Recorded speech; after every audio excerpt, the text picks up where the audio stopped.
Bonjour à toutes et à tous et bienvenue dans cette nouvelle table ronde consacrée au burn-out. Alors la première session était consacrée à la définition médicale, juridique, sociale et managériale du burn-out. La deuxième session, nous avions abordé la question du profil du burn-outé. En troisième session, c'était la reconnaissance du burn-out. Et aujourd'hui, nous allons parler de la réparation et la reconstruction après un burn-out.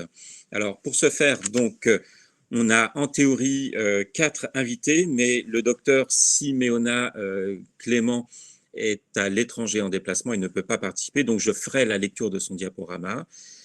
On a après Diane Lemoine et Florence Monteil, qui sont toutes les deux avocates en droit du travail et de la sécurité sociale à LM Avocat à Paris, qui nous parleront donc de la question du point de vue juridique. Et puis on a Xavier Ménard, qui est fondateur de Dranem Conseil RH à Brest et spécialisé donc dans le burn-out avec le programme RPBO, Reconstruction Post-Burn-out, qu'il nous présentera de façon plus ample. Alors maintenant, nous allons passer à la présentation de Xavier.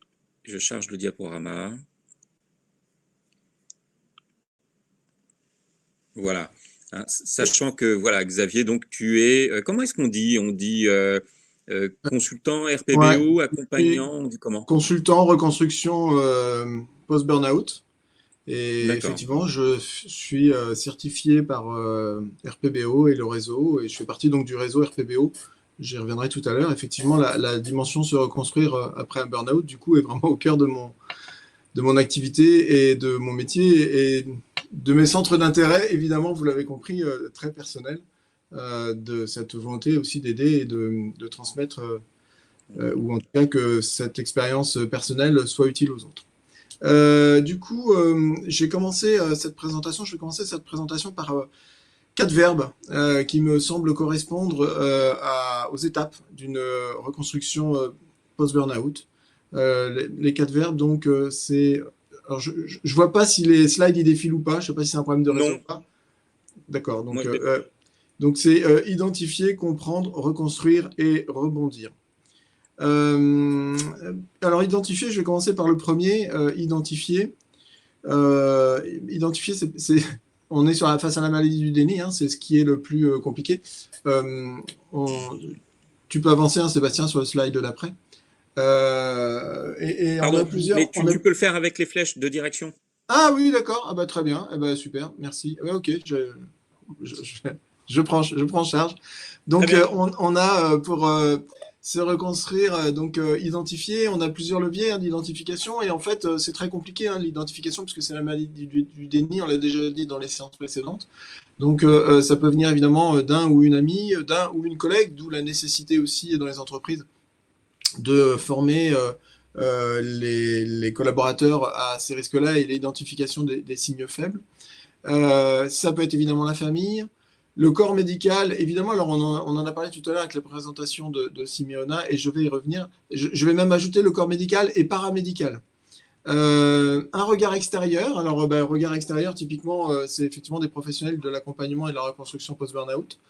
Mais c'est aussi un regard extérieur, une personne comme ça, lambda, qui a une rencontre et puis qui va déceler des choses et qui, parce qu'il est sensibilisé au sujet ou parce qu'il en a fait lui-même lui-même ou elle-même un burn-out, voilà, une expérience, ça peut être un regard extérieur qui fait prendre conscience. Il existe aussi des plateformes d'accueil et d'écoute spécialisées, qu'elles soient en ligne ou au téléphone, et notamment le réseau RPBO met à disposition une plateforme téléphonique de bénévoles toute la semaine. Alors, vous aurez les coordonnées du site tout à l'heure, hein, réseau RPBO, non, rpbo.fr.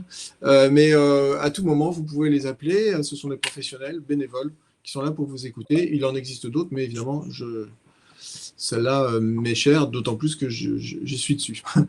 Des lectures, hein, il existe nombre de livres, alors on en a vu dans les différentes séances précédentes, hein, et là aussi je ferai un petit rappel tout à l'heure. Et puis évidemment soi-même, parce que à un moment donné, c'est aussi à soi-même de réussir à identifier quand on est en situation de déséquilibre. C'est vraiment compliqué, hein, objectivement. On est peu formé, peu informé sur ce sujet-là, on ne sait pas vers qui se tourner. Mais l'identification, c'est déjà un point extrêmement important. Je vais prendre juste, je fais une petite parenthèse sur le regard extérieur. C'est très important parce que moi, j'ai des expériences comme ça de personnes qui m'appellent, qui sont en arrêt maladie pour burn-out. Leur médecin leur dit qu'ils sont en burn-out, mais il y a une forme de déni qui s'installe. Et c'est un regard totalement extérieur, non médical, aussi d'un partage d'expérience qui va faire prendre conscience à la personne que, effectivement, elle est en situation de burn-out. Ça arrive beaucoup plus souvent qu'on peut le croire. Moi, je suis toujours un peu étonné par ça. Ça m'est arrivé il n'y a pas très longtemps. Une personne qui était en arrêt maladie déjà depuis plusieurs mois et elle était en arrêt maladie parce qu'elle elle était fatiguée. Elle n'arrivait pas à mettre le mot dessus, en fait. Son médecin essayait de lui faire prendre conscience, mais non, elle ne mettait pas le mot dessus. Et c'est un regard extérieur et l'échange à travers ce transfert d'expérience, en fait, qui fait, ah oui, mais évidemment. Ah oui, et votre médecin, il vous le dit, oui, il me le dit, mais en fait, non, je n'arrivais pas à l'identifier et à me l'approprier. Identifier, vous voyez, on va être à la frontière entre l'identification et le comprendre, hein, avec la prise en charge médicale.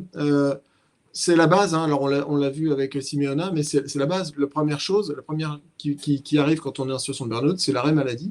Et il faut commencer par prendre ce temps-là, avec la prise en charge médicale, psychologique. C'est pour ça que j'ai parlé de paramédical, parce que c'est aussi avec des psychologues et des professionnels dans ce type d'accompagnement, qui doivent aussi permettre à la personne en situation d'identifier son épuisement professionnel. Et j'en profite du coup, parce que tout à l'heure, il y a une petite... dans nos échanges, mais on est en mode oral, et c'est vrai qu'on faut pas faire... On peut être par défaut de vocabulaire ou parce que voilà, on est pris dans l'élan. Le burn-out n'est pas une dépression. On peut faire une dépression... ça peut déclencher une dépression, mais le burn-out n'est pas une dépression. C'est un épuisement professionnel. Il peut y avoir aussi un terreau dépressif en amont, hein. Mais il faut faire la confusion, et c'est important, je le dis, parce qu'on l'a déjà dit, mais je le redis, parce que c'est toujours important, c'est que d'où l'importance de la bonne formation aussi du personnel médical. Et vous me connaissez maintenant, un peu de provocation et une question. Et donc, ce n'est pas une maladie. Pour ma part, dès lors on doit être pris en charge médicalement et psychologiquement, a priori, c'est que c'est bien une maladie. Voilà, ça c'est le petit clin d'œil sur nos débats précédents sur le fait que le burn-out n'est toujours pas reconnu comme maladie. Alors, on passe donc dans cette phase après l'identification et on est dans le comprendre, en fait, pour se reconstruire dans une situation de burn-out. Il est important, une fois qu'on a identifié, de comprendre pourquoi et comment on en est arrivé à cette situation. Donc, quelle est la mécanique de son burn-out? Et je dis bien de son burn-out parce qu'il y a une forme de personnalisation. On va le voir, hein, dans la reconstruction, si toutes les étapes de reconstruction sont globalement identiques pour tout le monde, le déclenchement du burn-out est, lui, personnel, lié à des contextes personnels. Donc, comprendre sa mécanique de burn-out, c'est une démarche essentielle. Quels sont les scénarios de vie professionnelle qui ont déclenché mon burn-out? Qu'est-ce que je n'ai pas su mettre en place? Qu'est-ce que j'ai vécu en termes d'expérience? Est-ce que c'est lié à une situation de stress, de charge au travail, de relationnel? Vous allez trouver... il y a 6 facteurs, hein, décrits par le ministère du Travail sur le sujet. Donc, il est important de bien identifier cette mécanique, d'identifier aussi, évidemment, de comprendre les alarmes qu'on n'a pas écoutées. Parce qu'évidemment, avant d'arriver à cet état d'épuisement, on a eu tout un tas d'étapes et d'alarmes que notre corps nous a pourtant fait sentir et qu'on n'a pas forcément écoutées. Donc, des choses aussi... simple que j'ai mal au dos, ou j'ai une migraine, ou je me fais une entorse, ou des entorses récurrentes. Enfin, bref, il y a tout un tas d'alarmes qu'on n'écoute pas. Et donc, c'est important de les comprendre et comprendre leur hiérarchisation et leur déroulé pour bien comprendre comment on en est arrivé à cet épuisement et à cet état d'épuisement. Et puis, évidemment, toujours dans l'idée de comprendre les contextes porteurs et défavorables qui nous ont emmenés dans cette situation de burn-out. Donc, quand j'accompagne une personne comme ça en situation de burn-out dans sa reconstruction, voilà des étapes essentiels par lesquels on passe, qui peuvent être objectivement, émotionnellement chargés. Ce sont des moments voilà, où la personne s'ouvre et prend conscience et s'aperçoit aussi de ce qu'elle n'a pas écouté, de ce qu'elle a vécu, et donc c'est chargé émotionnellement. Donc, mais voilà des étapes, une étape essentielle, la compréhension de ce qui s'est passé et de son burn-out. Alors, toujours dans le comprendre, il est essentiel de comprendre le facteur temps. Le burn-out, on l'a dit, c'est un épuisement professionnel, c'est un long chemin. Et vous avez ici un schéma qu'on retrouve dans la base, dans les documents RPBO et dans la littérature, sur la phase de décrochage. On la voit très clairement dans ce tableau. Donc, elle va être plus ou moins longue selon les personnes et elle va emmener à la fêlure. Alors, vous voyez qu'il y a des possibilités de rebond et voilà, qui décalent finalement la date ou le moment de la fêlure et donc du burn-out.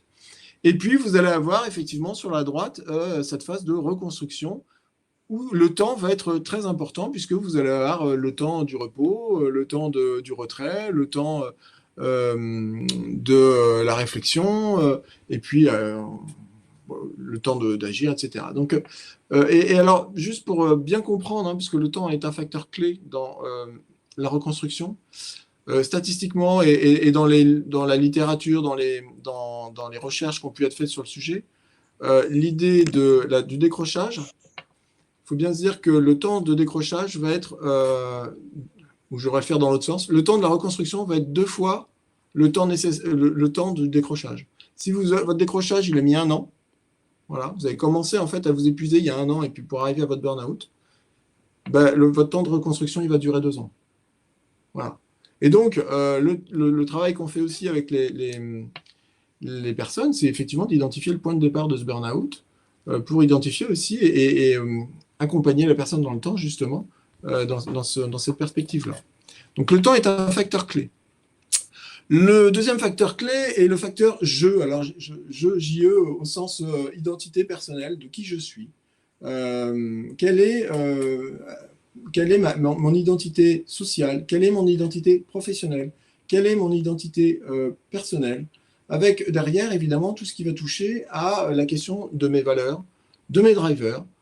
Si je n'arrive pas à comprendre tous ces sujets-là, en parallèle dans cette construction dans le temps, je n'arriverai pas à aboutir ma reconstruction professionnelle. Donc, dans un travail de reconstruction professionnelle et post-burnout, on va travailler sur tous ces sujets-là avec les bénéficiaires et les personnes qu'on accompagne. Je continue en fait de tous ces sujets-là, en fait, le réseau RPBO en fait travaille avec une méthode qui est la méthode RPBO, qui est une méthode déposée, qui a une histoire. Au demeurant, c'est Sabine Bataille qui est une sociologue qui a mené une étude sociologique sur les burn-out. Et alors, on parle d'une étude qui a duré plusieurs années et qui démarre en 2005. Donc, vous voyez, c'était il y a longtemps. Et en fait, à force d'interviews de personnes en situation de burn-out, plus de 5000 en l'occurrence, elle a identifié que les chemins de reconstruction étaient finalement les mêmes pour toutes les personnes. Si l'histoire est différente à la base, les chemins de reconstruction étaient les mêmes. Et en fait, elle a, dans un travail académique avec le Paris-Dauphine, l'Université Paris-Dauphine, conceptualiser une matrice de reconstruction donc, qui nous sert à nous dans le déroulé de la reconstruction post-burnout des personnes qu'on accompagne. Et elle a obtenu dans ce cadre-là, d'ailleurs, un prix, et le premier prix du reste, à l'Agence nationale des conditions de travail. Ça veut dire que aujourd'hui, c'est une méthode qui est tamponnée académiquement et aussi par l'Agence nationale des conditions de travail en termes de professionnalisme et de sérieux d'un modèle de reconstruction post-burnout. Voilà, c'était important de dire ça. Et du coup, je vous parlais tout à l'heure de reconstruction, de profil. Finalement, nous avons tous à peu près le même profil dans la reconstruction. Sabine Bataille, elle a identifié dans le déroulé effectivement, de cette reconstruction et des étapes de reconstruction, 3 profils types de personnes en situation post-burnout. Et donc, il y a le funambule en équilibre, l'ambitieux désenchanté et l'artiste incompris. Le funambule en équilibre, c'est la personne qui, après son burn-out et sa reconstruction, va finalement reprendre son travail avec toujours des drivers il a conscience que ça l'a emmené dans le mur, qu'il y a un certain nombre de scénarios de vie qui l'ont emmené dans le mur. Et donc, eh bien, il va se mettre en équilibre pour ne pas rechuter, mais quand même pour avoir une exigence assez élevée en termes de travail et d'exigence dans son évolution, dans son environnement professionnel. Et donc, il va être en équilibre comme ça, toujours. Et donc, c'est extrêmement fragile, puisque toute personne en équilibre peut à tout moment tomber d'un côté ou de l'autre. Le deuxième profil type, c'est l'ambitieux désenchanté. Donc l'ambitieux désenchanté, c'est celui qui avait une forte valeur au travail, qui était très impliqué dans son travail, qui fait son burn-out justement à cause de ça, et qui, après sa reconstruction, mais finalement dans une approche totalement alimentaire. C'est-à-dire que la valeur travail n'est plus là, mon sens et mon intérêt pour mon travail ne sont plus là, mais je reviens parce que ça fait partie de l'ordre des choses. Mais je suis désenchanté. Donc, ce qui est très compliqué, hein, évidemment, pour les employeurs, puisque en termes de levier de motivation, vous en aurez très peu, et de levier d'évolution, vous en aurez très peu. Donc, ça, c'est le deuxième profil type. Et le troisième profil type, c'est l'artiste incompris. C'est potentiellement le plus sensible dans les situations les plus dramatiques, puisque c'est celui qui plaque tout. Et c'est celui qui est imprévisible et qui peut effectivement, sur un geste complètement fou et pas toujours maîtrisé, va tout plaquer en démissionnant sans se poser de questions, par exemple. Ou va envoyer balader son employeur, ou il va complètement changer en disant puisque c'est comme ça, je suis en incompris, je m'en vais, je vais aller élever des moutons en Lozère. Voilà. Sans aucun projet reconstruit de rebond professionnel. Je pars totalement à l'improviste sans base solide de reconstruction. Donc voilà les trois profils types identifiés dans le cadre de ces recherches.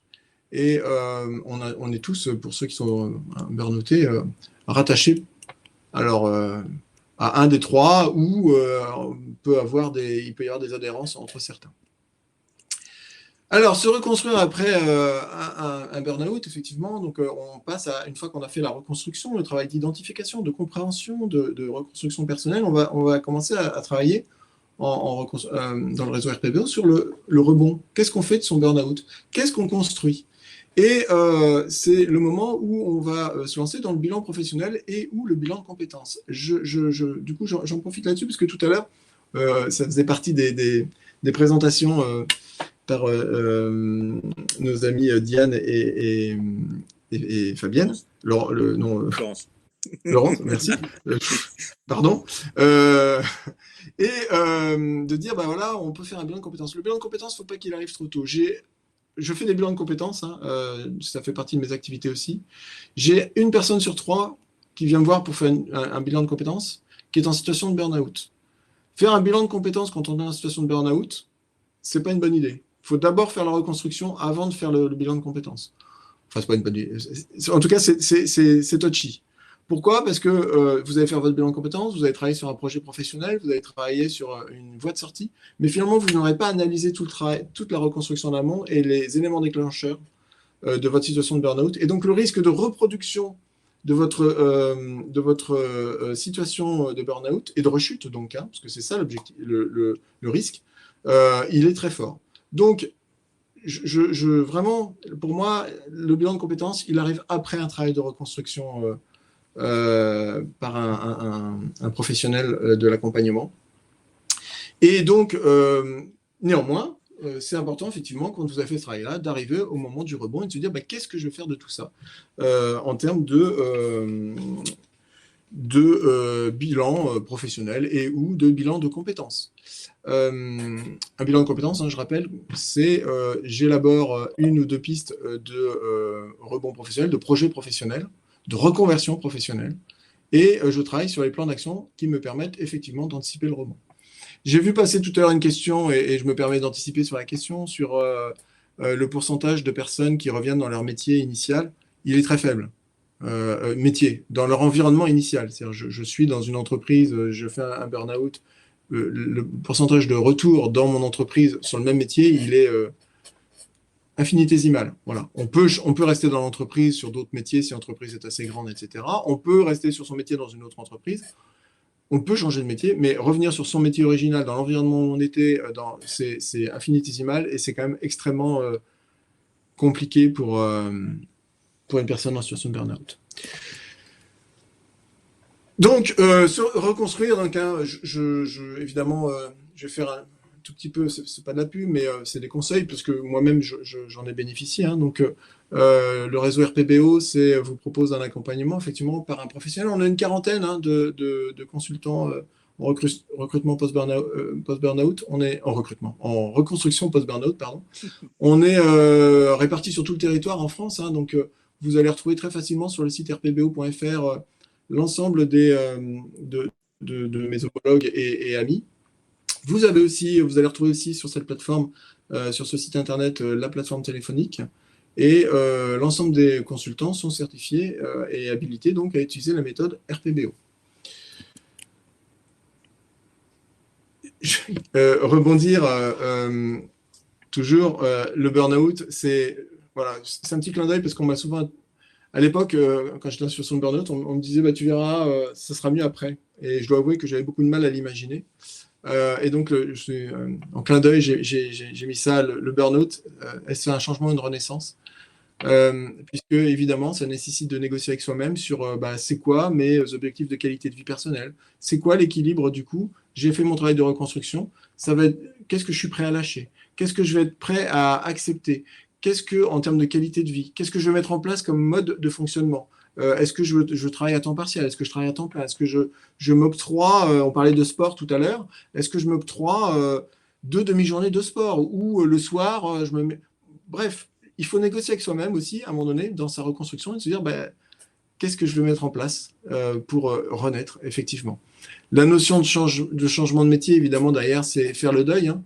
Alors, c'est une notion qui est très, très difficile. J'ai eu, il n'y a pas très longtemps, une personne, ça faisait 2 ans qu'elle était en arrêt maladie, et elle prend contact avec moi, dans le cadre d'un bilan de compétences, et je lui dis, écoutez, madame, dans votre situation, objectivement, le bilan de compétences n'est pas adapté. Et en fait, elle voulait faire un bilan de compétences, mais elle ne voulait pas changer de métier ni d'entreprise. Elle voulait revenir, en fait. Et parce qu'elle était dans une forme de déni, elle n'avait pas fait son deuil de son métier. Elle savait qu'elle n'était plus en capacité, les médecins lui avaient dit, et que ça serait très difficile. Mais c'est très, très difficile de faire son deuil, en fait. Donc, changer de métier, c'est faire son deuil et c'est aussi se libérer.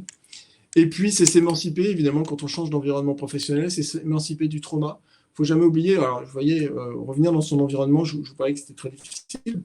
Votre corps, il vous dit non. Hein. Enfin, c'est aussi simple que ça, ou votre tête vous dit non.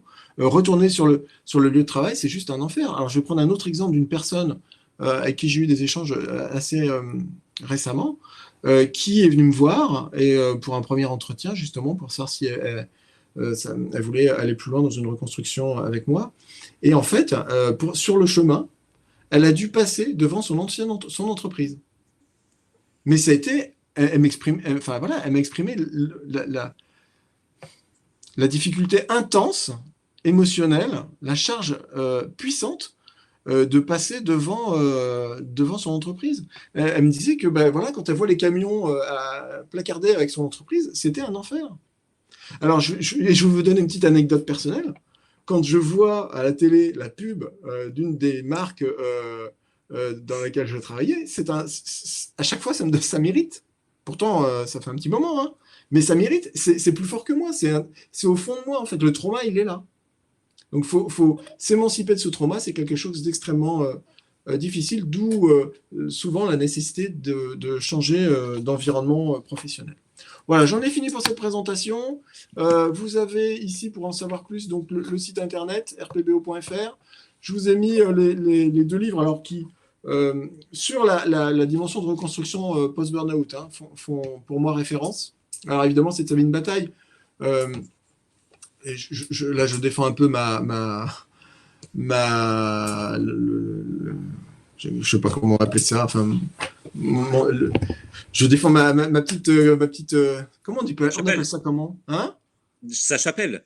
Ouais, voilà, ma chapelle, merci. J'arrivais pas à trouver le mot. Alors, vous voyez, on parlait de séquelles tout à l'heure. Je crois que c'était dans la présentation Oui, de Simeona. Voilà, ben moi, c'est une séquelle chez moi, c'est que j'ai des troubles cognitifs suite à mon burn-out. Et il m'arrive comme ça de ne pas retrouver les mots. En fait, je les ai perdus, je ne les retrouve pas. Voilà. Ben ça, c'est un trouble cognitif qui me restera vraisemblablement tout le temps euh, suite à mon burn-out. Donc, bref, vous avez ici deux livres qui sont pour moi vraiment la référence dans tout ce qui touche à la reconstruction post-burnout et le retour à son travail.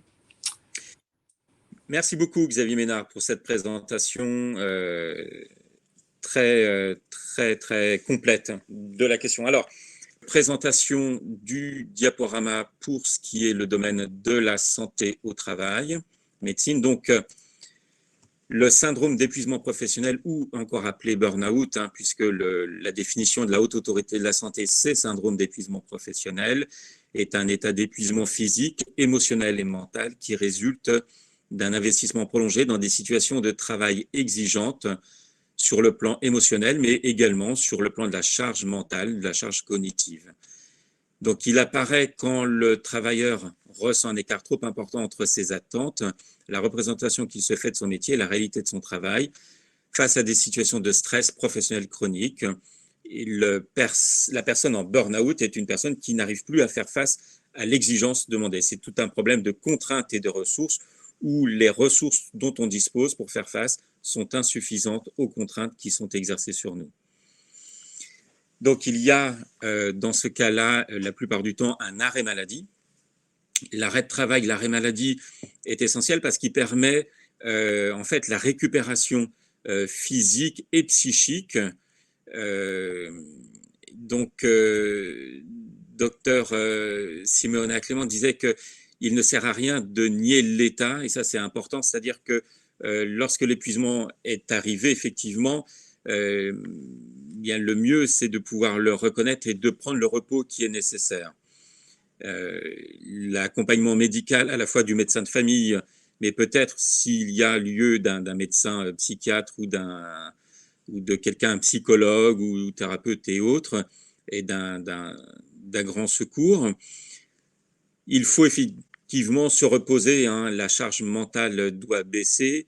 Il faut se reposer, faire de l'exercice, ça fait partie aussi des nouveaux protocoles de recherche sur les sorties de dépression, prendre les traitements s'il y a lieu, effectivement, et avoir une bonne alimentation, du fait même que le fonctionnement du cerveau se fait par des neurotransmetteurs, beaucoup de dopamine, de noradrénaline, et que ce sont des neurotransmetteurs que l'on fabrique à partir de notre alimentation. Il faut donc que notre assiette soit bien équilibrée pour amener les nutriments nécessaires pour que notre cerveau fonctionne bien. L'arrêt de travail, eh bien, la durée de l'arrêt de travail est variable d'une personne à l'autre. On voit des personnes qui sont en arrêt pendant 2-3 mois, d'autres 6 mois, d'autres 1 an, d'autres parfois 2 ans d'arrêt de travail. Pour ma part, dans une étude que j'avais faite en 2020 sur le burn-out, pour la préparation d'un livre, la moyenne des personnes arrêtées était de 1 an. Et il y avait plus de 100 personnes qui avaient répondu au questionnaire. Il y avait en moyenne 1 an d'arrêt de travail. Il y a une visite avec le médecin du travail qui doit être faite. Donc, il y a la visite de la pré-reprise. C'est important de voir le médecin du travail à ce moment-là, mais c'est aussi important de voir le médecin du travail avant la pré-reprise, c'est-à-dire au tout début de l'arrêt, de manière à pouvoir discuter avec lui des situations, des conditions qui ont pu mener au burn-out, parce qu'il peut y avoir des éléments liés aux conditions de travail. Et à ce moment-là, le médecin peut-être intervenir et faire de la prévention. Et puis, pour pouvoir accompagner aussi le salarié durant cette période, le médecin du travail peut être présent et être un relais efficace en lien avec le médecin de famille notamment.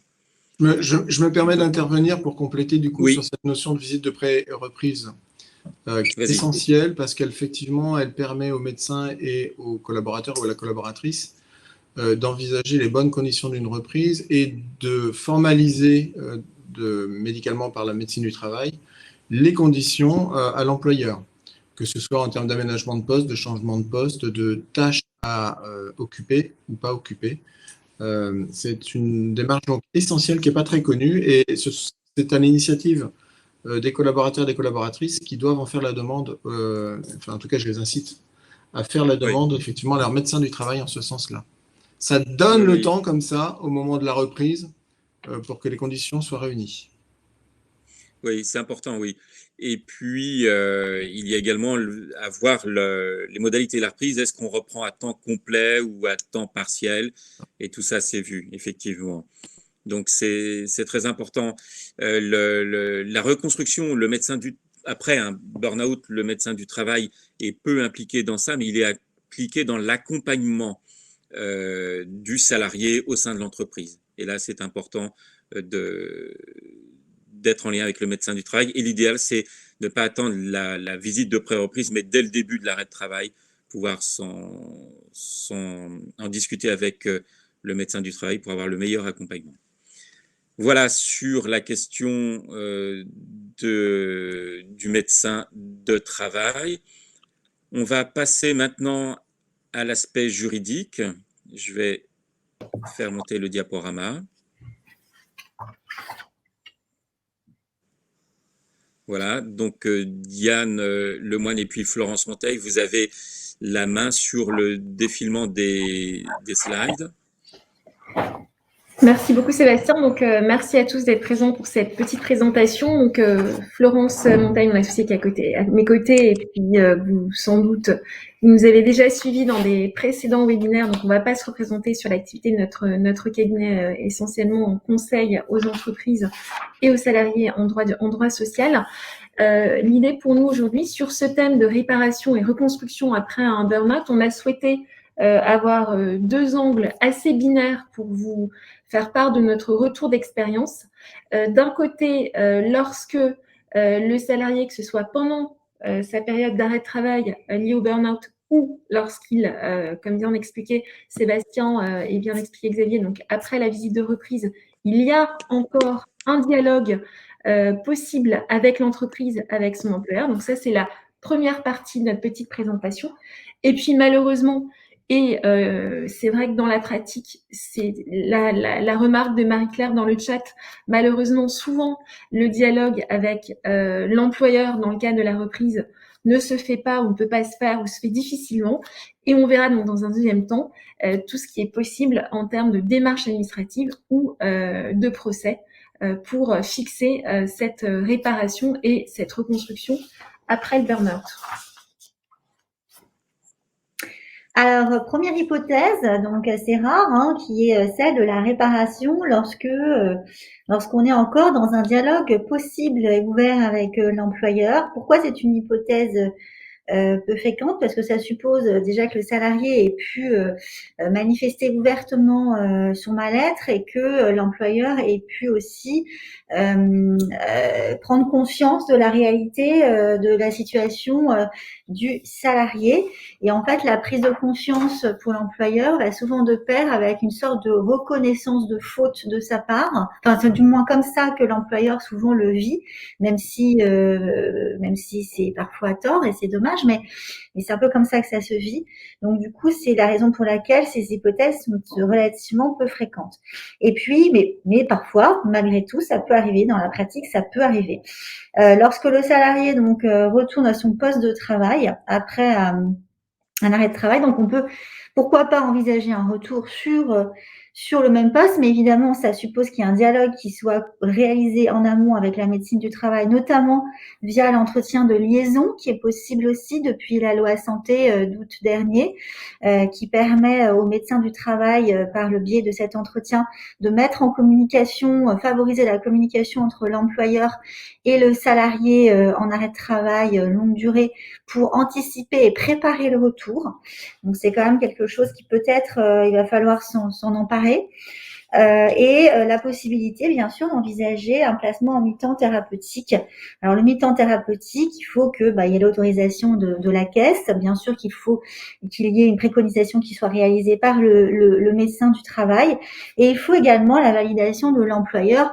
Ceci étant, l'employeur ne peut s'y opposer que s'il apporte une raison légitime à la mise en place de ce mi-temps thérapeutique. Donc la reconstruction peut, dans des situations relativement rares, mais pourrait théoriquement se faire aussi par ce biais-là.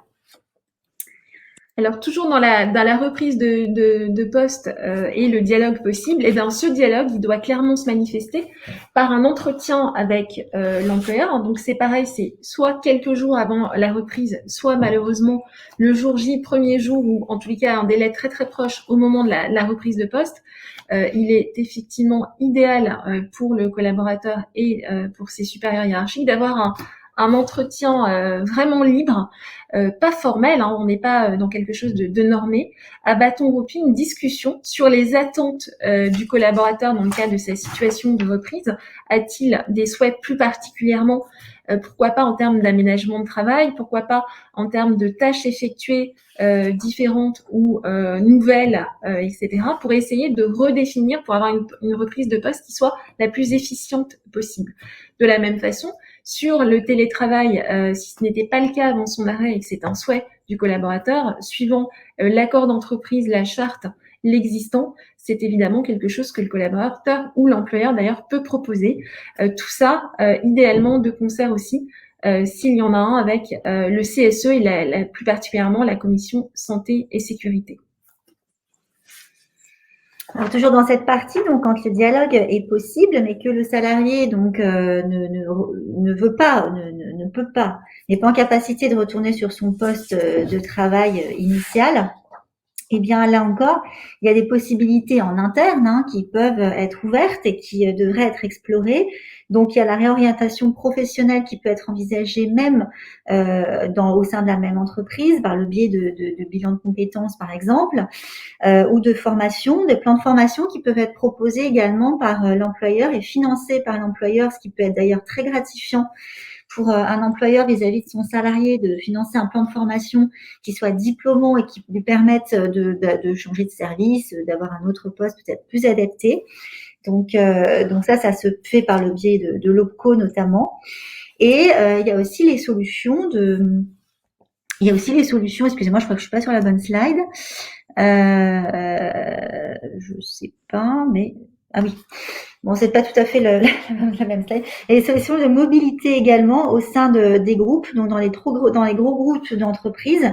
Vous savez, il y a ces mobilités et effectivement, quand on est en situation, quand il y a un salarié qui est confronté à une situation de burn-out, eh bien, les services RH pourraient, alors je sais qu'en pratique, c'est pas souvent fait, mais accélérer le processus pour faire en sorte que le dossier passe au-dessus de la pile et qu'on puisse finalement conserver l'emploi du salarié sur un poste plus adapté.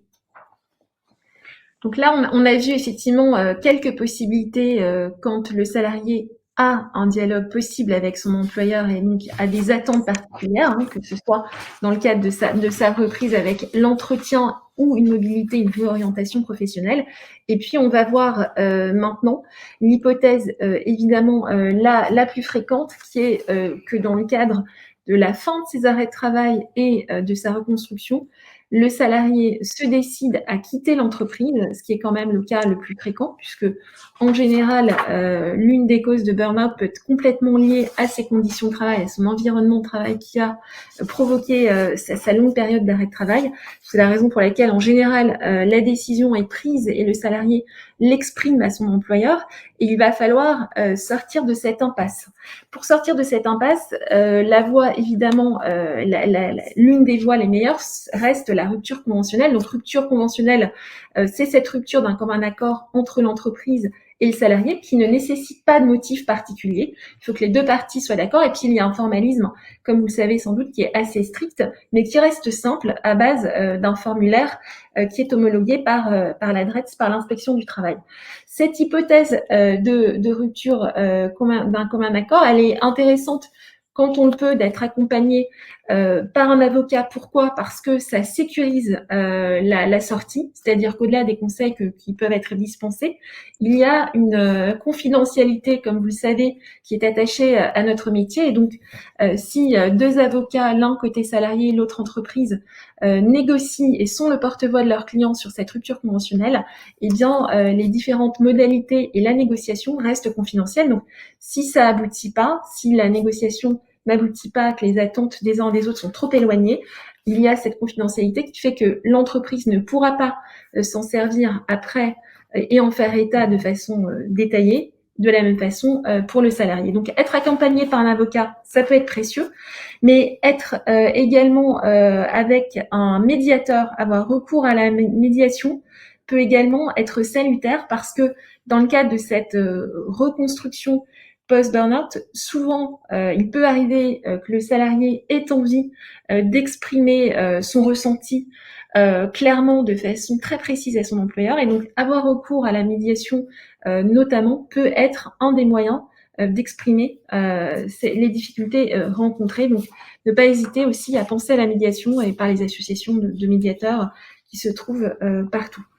L'intérêt également de la rupture conventionnelle, il y en a évidemment plusieurs, au-delà du fait que, comme je vous l'expliquais, le formalisme est en principe assez simple, eh bien, c'est que tout est possible en rupture conventionnelle sur des points de négociation qui peuvent être intéressants dans le cadre d'un post-burnout. Premier élément, au-delà de l'aspect purement financier, chacun peut négocier l'indemnité spécifique de rupture conventionnelle. Le premier élément, nous semble-t-il, le plus important, c'est le facteur temps. La rupture conventionnelle, il y a une possibilité de différer sa date de départ de l'entreprise et donc pour le salarié, effectivement, de se projeter sur un délai médian. Donc nous, dans notre pratique sur la négociation des sorties, c'est souvent de l'ordre de 3-4 mois. C'est-à-dire que comme en matière de rupture conventionnelle, il n'y a pas de préavis comme en cas de démission, on n'a pas ce préavis d'1 mois, 2 mois, 3 mois suivant son statut.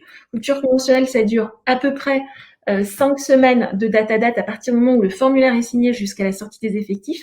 Eh bien, négocier une date de sortie des effectifs qui est plus longue, ça permet évidemment de prendre le temps pour commencer à essayer de se projeter sur sa sortie des effectifs. Et donc, c'est un point de négociation qu'on peut avoir avec son employeur. Deuxième chose, évidemment, et pas des moindres, donc cette phase éloignée, on peut d'ailleurs demander une dispense de présence, c'est-à-dire avoir son salaire aux échéances habituelles de paye sans prester pour son employeur. Donc là encore, c'est assez cohérent avec la situation médicale récente et les attentes par rapport à la rupture conventionnelle. L'autre chose importante, c'est pouvoir éventuellement négocier avec son employeur un pack de sortie donc mixte, solution financière, mais également prise en charge dans le cadre d'une formation ou d'un bilan de compétences. Et là, évidemment, Xavier Ménard, qui est ici, vous expliquera ça mieux que moi. C'est son métier. Et c'est intéressant d'être accompagné comme des professionnels, évidemment, comme Xavier, sur ce temps de reconstruction post-burnout par des gens qui sont totalement spécialisés sur bilan de compétences et action de formation. Là encore, sur cette prise en charge, donc à la charge de l'employeur, pourquoi pas, et pris sur le plan de formation, sur le budget de formation de l'entreprise. Les entreprises souvent trouvent ça intéressant puisque ça ne leur coûte pas forcément plus que le socle financier qu'ils peuvent verser dans le cadre de la rupture conventionnelle.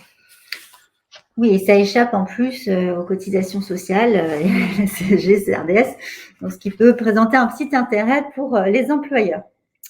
Alors, le problème de la rupture conventionnelle, c'est qu'il faut trouver un accord. Donc, il faut quand même que finalement l'employeur il soit OK sur les modalités, sur ce temps de procédure et sur la réparation financière qui va être allouée aux salariés. Donc, s'il n'y a pas d'accord et si malgré tout cela, il va falloir quand même sortir de cette solution pour pouvoir se reconstruire, et que du coup le dialogue avec l'employeur s'avère complètement impossible, généralement ça se finit par une visite devant le médecin du travail avec une déclaration d'inaptitude au poste de travail, inaptitude totale ou partielle, ou inaptitude avec ou sans reclassement possible. Donc selon les possibilités qui sont offertes, qui sont préconisées par la médecine du travail, l'employeur va pas réagir de la même manière. En tout état de cause, là, quelque part, on n'a pas le choix. Le salarié si le reclassement n'est pas possible ou s'il n'est pas préconisé par le médecin du travail, il va être licencié pour inaptitude et l'employeur n'a pas d'autre choix non plus que de licencier le salarié avec le versement de l'indemnité de licenciement. Alors, c'est vrai que ça peut être libérateur malgré tout finalement au moins on est sur une sortie et je dirais que la relation qui peut-être être toxique et à l'origine d'un burn-out se termine. Alors, le reclassement, donc ce qu'il faut savoir, c'est que le CSE, donc qui est le comité social économique de l'employeur, doit être obligatoirement être consulté pour avis dans le cadre d'un reclassement. C'est une obligation parce que sinon ça invalide complètement la procédure. Ce qu'il faut savoir également, c'est qu'inaptitude, le licenciement pour inaptitude, il n'y a pas de préavis. Pour la simple et bonne raison qu'en principe, le salarié est en arrêt de travail et que donc il perçoit des indemnités journalières, qu'il n'est pas en capacité de travailler, donc il n'y a pas de préavis, les arrêts de travail se poursuivent. Parfois, il y a la prévoyance aussi qui vient couvrir en plus, et ensuite, il y a une inscription au Pôle emploi, et donc ensuite, la prise en charge Pôle emploi prend le relais. Donc, c'est une reconstruction, et le début, je dirais, de la reconstruction, c'est de se sortir, évidemment, de cette situation toxique, notamment par la voie ultime, c'est-à-dire le licenciement pour inaptitude. Et puis, si véritablement on est dans une situation où le licenciement pour inaptitude est vécu comme un sentiment d'échec, et de toute façon, si toutes les autres solutions n'ont pas permis de retrouver une estime de soi, bon, il y a certains salariés effectivement qui estiment que le recours au conseil de prud'homme est nécessaire pour obtenir une réparation financière s'il est considéré que l'employeur est fautif, en fait, serait vraiment à l'origine du burn-out. Alors, c'est une solution que nous, on accompagne aussi en tant qu'avocat, évidemment, des deux côtés d'ailleurs. Simplement, ce qu'il faut savoir, c'est que c'est sur la reconstruction et la réparation, la voie judiciaire, elle est peu, elle est peu efficace dans le sens où c'est déjà très coûteux, donc il faut quand même avoir les moyens financiers d'y aller. C'est quand même très long, donc on peut quand même imaginer que au bout d'un certain nombre d'années, on se sorte quand même de cette situation. Et puis c'est surtout une voie très incertaine, parce que malheureusement, la réalité du conseil de prud'homme, c'est celle-ci, c'est 10 minutes de plaidoirie. C'est parfois une méconnaissance, mais du terrain et de la situation réellement vécue par le salarié qui est difficile à retranscrire. Et c'est souvent un manque de preuves pour pouvoir faire établir la situation. Et puis pour ajouter, c'est souvent aussi des jugements qui peuvent être décevants parce qu'on a par exemple des salariés qui sont sur une maladie professionnelle qui a été reconnue indépendamment. Donc on arrive dans la sphère prud'homale avec un dossier médical très dense et une reconnaissance très officielle de la maladie professionnelle. Un licenciement pour une inaptitude dont on voudrait démontrer que cette inaptitude, ce sont les conditions de travail qui attend l'état de santé à tel point qu'il y a eu un burn-out et donc un licenciement pour inaptitude, eh bien parfois c'est un petit peu un pouvoir souverain d'appréciation des conseillers prud'homaux qui, alors qu'il y a quelque chose qui semble assez limpide côté salarié, pour autant il estime que le licenciement pour inaptitude est fondé, qu'il n'est pas sans cause réelle et sérieuse, et que l'inaptitude finalement n'a pas pour origine la responsabilité de l'employeur, donc il déboute le salarié. C'est toujours vraiment la preuve qui est toujours extrêmement difficile aujourd'hui à rapporter devant le conseil de prud'homme, en effet. Alors, si on n'a effectivement pas nécessairement envie d'utiliser la voie judiciaire, on a évidemment en tête quelques autres possibilités. Alors, ce qu'on a déjà vu dans d'autres webinaires, donc on va pas le développer, mais c'est la fameuse demande de reconnaissance de maladie professionnelle dont je parlais à l'instant. Donc, faire un dossier de concert avec son médecin ou ses médecins, le présenter à la CPM et voir si l'issue pourrait être favorable. Comme on l'a déjà expliqué, malheureusement, les statistiques montrent qu'il y a peu de reconnaissance en maladie professionnelle, donc c'est pas forcément évidemment une voie facile là encore. D'autres démarches qu'on a voulu vous rappeler, qui sont assez évidentes, mais déjà évidemment écrire de façon très formelle à son employeur pour dénoncer par un courrier électronique, par un courrier recommandé, les conditions de travail et expliquer justement la situation, la chronologie des derniers mois. Donc, ça peut être le salarié qui le fait évidemment tout seul ou qui se fait accompagner par un syndicat ou un avocat, et qui ça peut être réparateur au sens libérateur puisque c'est fixé par écrit ce qui s'est passé. et en attendre pas forcément grand-chose, c'est-à-dire que soit l'employeur n'y répond pas, première hypothèse, soit il y répond en contestant, soit troisième possibilité, et ça c'est tant mieux, c'est d'essayer de permettre d'ouvrir un fameux dialogue, d'une négociation, d'une réparation qui peut donner lieu donc à pourparlers transactionnels et éventuellement à souscription, à rédaction d'un protocole transactionnel avec une indemnité transactionnelle. Et puis, autre point dans les démarches administratives possibles aussi, c'est la demande d'intervention de la DRITS qui peut être là pour mener une enquête. Donc là encore, les demandes peuvent se faire. On sait que ces services sont fort encombrés, que les moyens sont compliqués et qu'ils n'ont pas forcément évidemment la possibilité de mener à tout va des enquêtes, mais ça reste une voie importante à considérer. Et puis également, dans des cas un peu plus spécifiques, quand il y a, dans le cadre du burn-out, quand il y a eu de la discrimination, pensez aussi aux défenseurs des droits qui peut être saisi, évidemment, et qui pourra statuer sur ce point-là également. Voilà sur nos petites observations pour cette partie. Merci beaucoup Diane et Florence pour cette présentation.